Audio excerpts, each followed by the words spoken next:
Nós trataremos agora dos elementos que compõem um projeto de pesquisa. A norma da BNT, ela estabelece quais são esses elementos. Nós vamos apresentá-los aqui. Nós vamos discutir também uma questão importante e séria, que é o plágio.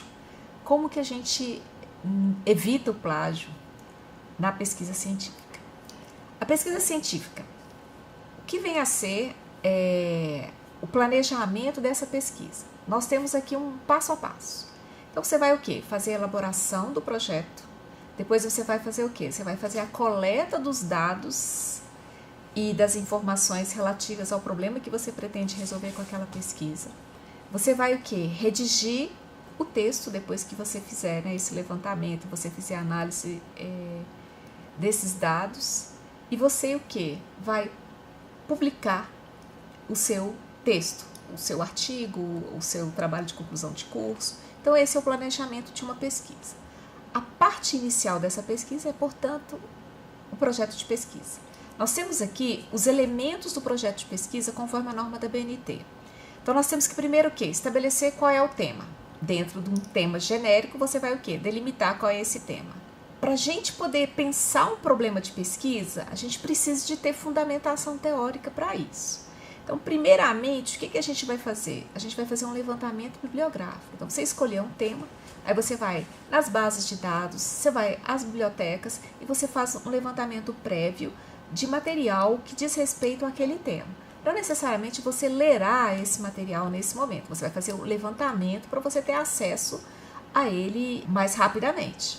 Bom, aí você vai apresentar no seu projeto de pesquisa a justificativa. Vai apresentar qual é o problema de pesquisa, vai discutir quais são as suas hipóteses, vai estabelecer quais são o seu objetivo geral e quais são os objetivos específicos da sua pesquisa, apresentar a metodologia, que são os materiais e métodos que você utilizará para desenvolver o seu trabalho, você vai apresentar um plano geral e o cronograma das etapas que você vai ter no desenvolvimento do seu trabalho. Bom, então nós temos aqui, retomando os tópicos para a construção do projeto. No tema, você vai delimitar. No levantamento bibliográfico, você vai fazer a apresentação para você, um levantamento dos textos e documentos que dizem respeito ao assunto que você está estudando e que você pretende fazer a pesquisa. O que é a justificativa no projeto de pesquisa? É você mostrar a importância dessa pesquisa. Lembrando, gente, se o que você pretende fazer, você entra num site, ou você vai à biblioteca, você já localiza um trabalho que já fez justamente o que você queria fazer, não é que a sua ideia é desinteressante, mas já está feita. Então, você terá que procurar um outro aspecto, uma outra abordagem, porque é desnecessário fazer um trabalho que você já encontrou feito por outra pessoa. Nós temos a formulação do problema. Sugere-se, gente, que essa formulação do problema é você apresentar na forma de uma interrogativa esse problema. Nós vamos depois, no próximo módulo, discutir como que, apresentando um exemplo, como que a gente formaliza a apresentação na forma de pergunta de um problema de pesquisa. Nós teremos depois também que apresentar a hipótese. Como eu já cheguei a comentar, nem todas as pesquisas científicas elas partem de hipóteses. Nas áreas de humanas, muitas das vezes não tem hipótese de solução do problema. Mas, se for pertinente ao tema e o assunto e ao problema que você está resolvendo, faz-se necessário apresentar as hipóteses, que são as prováveis soluções que você identifica para aquele problema a ser resolvido. Os objetivos. O objetivo está intimamente relacionado com o problema. Objetivo geral, qual é o seu objetivo? Resolver o problema. Então, quando a gente apresenta a pergunta, o nosso objetivo, o assunto tem que ser o mesmo. Só que o objetivo ele vem na forma direta e o problema vem numa interrogativa. Nós veremos que os objetivos específicos, eles são uma espécie de parcelamento, né, de passos para você alcançar esse objetivo geral. E no caso das dissertações, das teses e dos trabalhos de conclusão de curso, os capítulos eles vão corresponder a esses objetivos específicos. A metodologia é a apresentação de como será feita a pesquisa, desde quais os procedimentos para a coleta de dados, como que eles vão ser tabulados, como que eles serão analisados, que ferramentas serão utilizadas para fazer a organização dos dados, enfim, é o passo a passo para o desenvolvimento da pesquisa. Nós temos ainda que apresentar um plano provisório de trabalho, um sumário expandido, né, que é você pensar qual seria a estrutura do seu artigo ou do seu trabalho monográfico e apresentar, por exemplo, no caso de uma dissertação, os títulos, subtítulos e o que você pretende apresentar nesses trabalhos. E um cronograma. Lembrando, gente, que o cronograma ele tem que corresponder a que efetivamente vai ser realizado. Muitas das vezes a gente realiza cronogramas que eles são fakes, que são cronogramas para a gente apresentar numa proposta. Mas quando o cronograma ele realmente é um cronograma que atende ao que nós vamos efetivamente fazer, isso nos auxilia a cumprir o cronograma e cumprir os prazos. Hoje em dia é um grande desafio o cumprimento dos prazos nos programas de pós-graduação, na elaboração do trabalho de conclusão de curso, para apresentação para um congresso, para apresentação, submissão num artigo científico. Então, para a gente dar conta de cumprir o prazo, a gente precisa estabelecer os momentos de desenvolvimento do nosso trabalho. Lembrando que um projeto bem elaborado, você ter tempo de ler para poder fundamentar bem o seu problema de pesquisa, isso não é perder tempo, é ganhar tempo, porque dessa maneira você conseguirá otimizar na hora de desenvolver a pesquisa.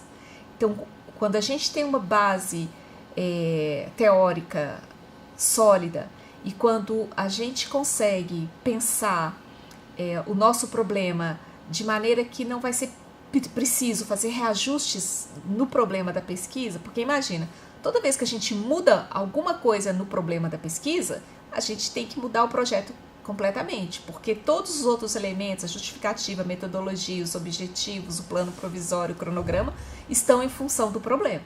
Então, esse é o ponto principal de atenção nosso quando a gente vai criar um projeto de pesquisa. E a gente tem que pensar o quê? Na ética exigida quando a gente faz pesquisa científica e acadêmica. A ética é uma disciplina filosófica que discorre, né, e analisa, e investiga e problematiza os valores, os princípios que estão presentes regulando a vida da sociedade, a vida dos indivíduos, os comportamentos, enfim. Então é essa preocupação da forma de viver bem em sociedade e que a gente tem que atender a uma série de pressupostos, porque como a gente vive em grupo, a gente tem que ter benefícios para nós, mas também garantir benefício alheio. O que vem a ser o plágio? O plágio é quando a gente apresenta uma informação que é de outra pessoa como se fosse nossa. Como nós já vimos aqui, não é proibido copiar trechos. Quando a gente copia um trecho de um outro autor, isso é uma citação. Nós vimos que isso é uma citação direta, que pode ser breve ou pode ser longa. Então, se a gente copia até 3 linhas, é breve. Se a gente copia mais de 3 linhas, é longa. Então, copiar não é plágio. Plágio é não dar o crédito, ou seja, você copiar e apresentar como se aquela ideia fosse sua. Ou seja, depois do trecho que você copiou, você não colocar o sobrenome, o ano e a página, você não identificar a origem daquela informação. Então, isso é plágio. E no nosso país, gente, isso é crime. Então, para garantir, não é, a idoneidade das pesquisas científicas, hoje em dia nós temos, e todos os professores têm acesso a uma série de farejadores, né, anti-plágio, e muitos deles ferramentas gratuitas, como o CopySpider, que permitem que seja feito um mapeamento de onde existe plágio, ou seja, de onde existe, não de onde existe plágio, de onde existe cópia. Quando a cópia tem a identificação da fonte, aí não é plágio. Mas se não tem a identificação de onde estava essa informação que foi copiada, aí é plágio. E a gente tem uma outra questão relacionada à ética na pesquisa científica, que é como que a gente garante os direitos de seres humanos e animais envolvidos em pesquisas científicas. É preciso que a gente estabelecer uma série de procedimentos que garantam segurança para as pessoas, né, e para os animais que estejam envolvidos nas nossas pesquisas. E quem garante para nós, quem afere se está correto ou não, são os CEPs, são os comitês de ética em pesquisa, que existem em várias instituições. A FUMEC tem um CEP e o procedimento ele deve ser feito antes da pesquisa começar. Então, quando você tem um projeto de pesquisa desenvolvido, pronto, e você vai ter, por exemplo, entrevista, você vai ter experimento com seres humanos, você precisa o quê? Submeter seu projeto no CEP. Na página da FUMEC, vocês têm como... qual é o passo a passo desse procedimento que você submete no CONCEP, depois o CONCEP encaminha para o CEP da FUMEC, e enfim, aí eles verificarão se você fez tudo corretamente, se o termo de esclarecimento está correto, o termo de consentimento livre esclarecido, se ele está feito corretamente, enfim, e você vai ter uma autorização para apresentar a sua pesquisa.